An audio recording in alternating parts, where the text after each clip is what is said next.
castle was certainly a suitable setting for this rather ghostly affair.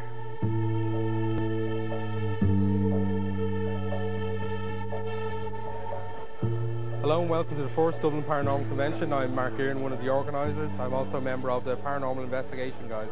There's an awful lot of groups that come to Ireland where we'll go off to locations which are reputed to be haunted. They will have had activity going on in them. We go down to check it out using equipment, and we may bring mediums with us, but it's just to check out the reports and see if there's alternative explanations to the activity that they're experiencing. To be honest, most times we find that there's no paranormal activity. A lot of the times it can be from things called electromagnetic frequency, which is a frequency that will affect your brain pattern and make people hear and see things that don't exist. When it comes to equipment, there is nothing that is developed specifically. The only kind of specialized bit of equipment would be this, and it's to detect electromagnetic frequency. Some people say it's a ghost hunter, but it's not. It detects high levels of electromagnetic radiation, which will affect the brain. If someone is in an area with a high level of electromagnetic radiation, they'll see and hear things, they'll imagine things, they'll get paranoid, which coincides with a lot of accounts of hauntings. This footage was taken by the Paranormal Association during a recent investigation of King House in Boyle.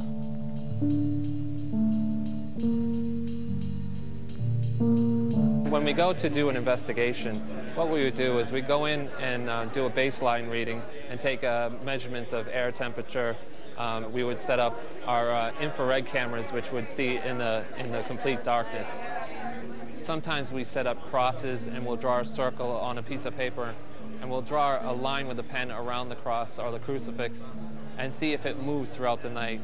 We would do EVP sessions, electronic voice phenomena, to see if we could pick up any voices that a human ear can't hear, but our machines and our recorders could hear.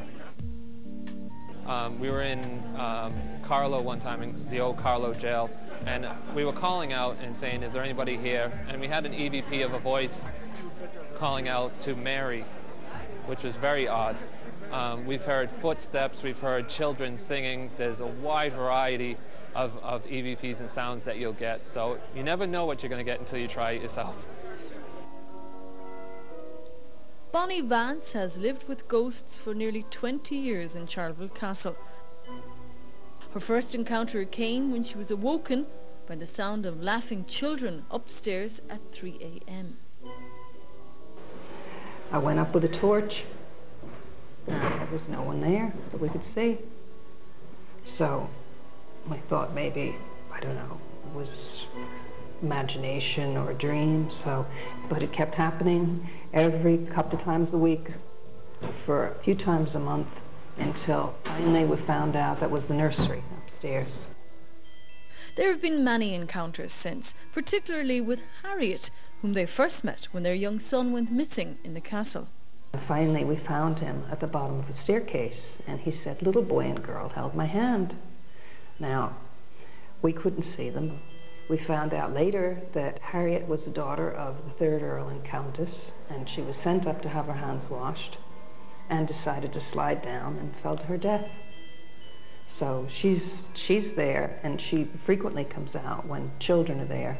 Then there's voices in the hall, talking outside your room. You can't understand clearly what they say, but they're there. And you can never quite get to the voices. They're just beyond your reach. They're fine. I mean, I'll walk around the place at night by myself, and it's not scary. I mean, they're just there. Back inside at the convention, fortunes are being told, and some are using unusual methods indeed. Just run your hands through the sand. I want you to think about 2 areas of your life that you want answers on. The client, if you like, projects their unconscious mind into the sand, and you're picking up the messages from the unconscious mind. When you run the hand through the sand, they leave messages, they're leaving their energy, and whatever way is left is what I read. Am I safe in my house? Is my house going to be okay with the way the situation is with the economy?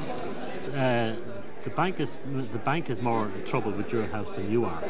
You understand what I mean? So you see the way this would be the key to your home, all right? And this would be the, as if you like, the mortgage on it. All right. Yeah. But it's not really a problem for you, it's a problem for them. This represents the time of year, which is autumn, okay? This time next year,